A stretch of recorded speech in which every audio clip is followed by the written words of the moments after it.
భరద్వాజ్ గారు పవన్ కళ్యాణ్ గారు కార్యకర్తలతో మాట్లాడుతూ త్రివిక్రమ్ గారు టాపిక్ తీసుకొచ్చారు. పవన్ కళ్యాణ్ రాజకీయాల్లోకి రావటం త్రివిక్రమ్కి ఇష్టం లేదని చెప్పేసి ఇష్టం లేదు అని.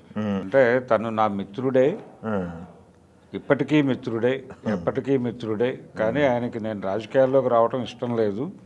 అయినప్పటికీ నాకు సహాయంగా ఉన్నాడు. అంటే ఆర్థికంగా కూడా తనకు తోడ్పాటు అందించినట్టుగా చెప్పుకున్నాడు ఆయన. ఓకే, పార్టీ పెట్టినప్పుడు ఫైనాన్షియల్గా నేను చాలా క్రైసిస్లో ఉన్నాను. ఆ టైంలో తను కూడా ఆర్థికంగా ఆదుకున్నాడు, నన్ను సపోర్ట్గా నిలబడ్డాడు. కానీ తనలో ఉన్నటువంటి రాజకీయ పరమైనటువంటి ఏదో చెయ్యాలి అనే తపన, ఈ పొలిటికల్ ఎంతూజియాజం అనే దాన్ని గుర్తించాడు ముందు త్రివిక్రమ్ అనేది కూడా చెప్పాడు. చెప్పి సినిమాలో రాజకీయాలు మాట్లాడించడం ద్వారా దీన్ని తగ్గించాలి అని అనుకున్నాడు తను.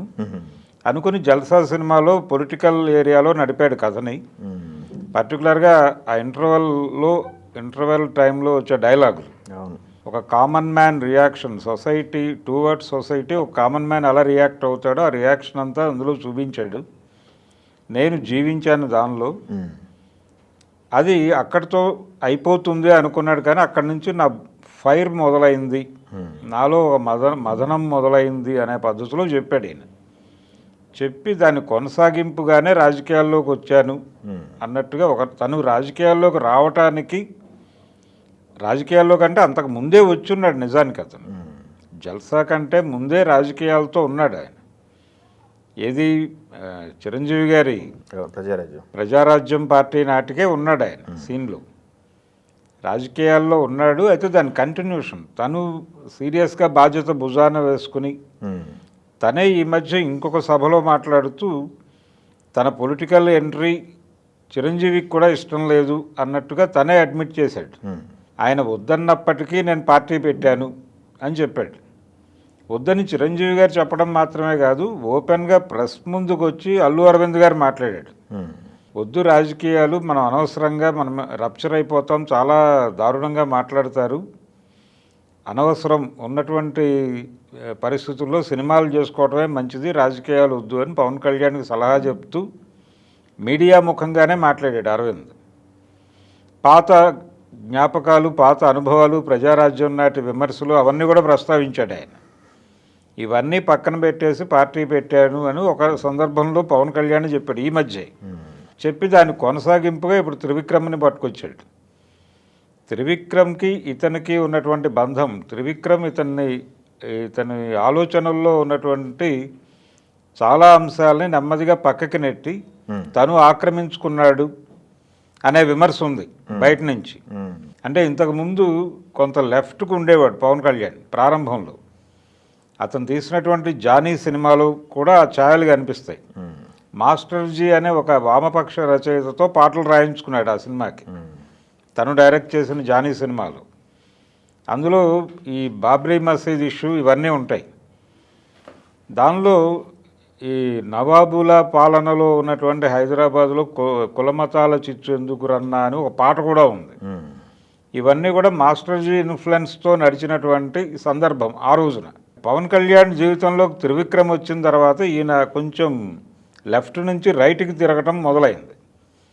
ఈ ప్రయాణం కొనసాగింపులో భాగంగా నిన్న త్రివిక్రమ్ నాతో ఫ్రెండ్షిప్ చేయటం మొదలుపెట్టిన తర్వాత నా కదలిక అతనికి ఇబ్బంది అనిపించినప్పటికీ నా కోసం అతను నాకు సపోర్ట్గా నిలబడుతున్నాడు అని చెప్పే క్రమంలోనే దాని ఎక్స్టెన్షన్లో ఇంకో మాట చెప్పాడు. నన్ను అర్థం చేసుకున్నటువంటి వ్యక్తులు ఇద్దరు అని చెబుతూ త్రివిక్రమ్తో పాటు మోడీ గారి ప్రస్తావన కూడా తీసుకొచ్చాడు. నాతో పాటు ఇంతకాలం ట్రావెల్ అవుతున్నటువంటి చాలామందికి నేను అర్థం కావడం లేదు, నాతో కలిసి పనిచేస్తున్న వాళ్ళకి నేనేమిటో తెలియదు, కానీ నా గురించి స్పష్టంగా తెలుసుకున్నటువంటి వ్యక్తులు ఇద్దరే ఉన్నారు, ఒకటి త్రివిక్రము, రెండు మోడీ అని చెప్పి వాళ్ళిద్దరిని ఒక ప్లాట్ఫామ్ మీద నిలబెట్టాడు. మోడీని, త్రివిక్రమ్ శ్రీనివాస్ని. మోడీకి మాత్రమే నేను అర్థమయ్యాను. ఎన్ని రోజులు అనుకున్నారు ఇది పొలిటికల్గా టర్న్ అవడానికి త్రివిక్రమే కారణం, పవన్ కళ్యాణ్ బాడీ వేసాడు, లేకపోతే పవన్ కళ్యాణ్కి పొలిటికల్ స్పీచ్లు రాసే త్రివిక్రమే అని చెప్పేసి. లేదు, ఇవన్నీ చేస్తున్నాడు అని ఆయన కూడా అడ్మిట్ చేశాడు. ఇవన్నీ బయట నడిచినాయి కదా, ఇవన్నీ నడిచినాయి, ఆయన కూడా అడ్మిట్ చేశాడు. ఇది అంటే నేను రాజకీయాల్లోకి వచ్చేసాక అనివార్యంగా ఆయన నాకు సహకారం అందిస్తున్నాడు, అని చెప్పే క్రమంలో ఈయన్ని కొంచెం రైట్కి తిప్పే ప్రయత్నం అయితే త్రివిక్రమ్ చేశాడు అనేది అందరికీ తెలిసిన విషయమే. అలాగే ఆయన తరచూ గుంటూరు శేషేంద్ర శర్మ గారి కవిత్వం చెప్తూ ఉంటాడు. ఈ గుంటూరు శేషేంద్ర శర్మ కవిత్వం వైపు పవన్ కళ్యాణ్ని తిప్పింది కూడా త్రివిక్రమే. అలాగే ఆయన బుక్ పబ్లిష్ చేశారు వీళ్ళు. పవన్ కళ్యాణ్నే ఫైనాన్స్ చేసి ఆ పుస్తకాన్ని అచ్చేసి బయటకు వదిలేడు. అది కూడా త్రివిక్రమ్ ప్రేరణే. ఇలా వీళ్ళిద్దరి కలయికలో చాలా సంఘటనలు ఉన్నాయి రాజకీయాలకు సంబంధించి. అయితే సినిమా ప్రయాణానికి సంబంధించి పవన్ కళ్యాణ్ చేస్తున్న ప్రతి ప్రాజెక్టు, ప్రతి స్క్రిప్టు వెనకాల కూడా త్రివిక్రమ్ కనిపిస్తూ వస్తున్నాడు. ముఖ్యంగా భీమ్లా నాయక్, అలాగే తర్వాత వచ్చినటువంటి బ్రో, ఈ మలయాళీ రీమేక్లు సెలెక్ట్ చేయటము, ఆ సినిమాలు అదైతే బెటర్ అవుతుంది అని చెప్పడము, తక్కువ టైంలో సినిమా చేసుకొని డబ్బులు తీసుకొని వెళ్ళిపోవచ్చు అన్నట్టు అనే పద్ధతిలో. అంటే రీమేక్ సినిమా అయితే ఆల్రెడీ ప్రూవ్డ్ సబ్జెక్ట్ కాబట్టి సేఫ్ ప్రాజెక్ట్ అవుతుంది, అది చేసేసుకుందాం అనేది ఒకటి ఈయనే సజెస్ట్ చేస్తున్నాడు.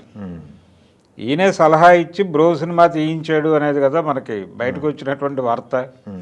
అది నిజం అనే విషయం వాళ్ళు అడ్మిట్ చేశారు కూడా. దాని స్క్రిప్టు ఆయన డిజైన్ చేశాడు. డైరెక్టర్ సముద్రకనే కానీ స్క్రిప్టు డిజైన్ చేసింది త్రివిక్రమ్. ఆ డిజైన్ బాగాలేదు, ఒరిజినలే బాగుంది అనేది ఫైనల్గా వచ్చినటువంటి జనం రియాక్షన్. అభిమానుల్లో ఒక రకమైన కోపం వచ్చింది త్రివిక్రమ్ మీద ఆ టైంలో. పవన్ కళ్యాణ్ అభిమానుల్లో త్రివిక్రమ్ ఏమిటి ఇలా చేశాడు అని. అంటే రాజకీయాలు కొంచెం డోస్ పెంచి మాట్లాడాల్సిన అవకాశం ఉన్నటువంటి సబ్జెక్ట్ అది. దానిలో అసలు పొలిటికల్ టచ్ లేకుండా నడిపారు సినిమాని.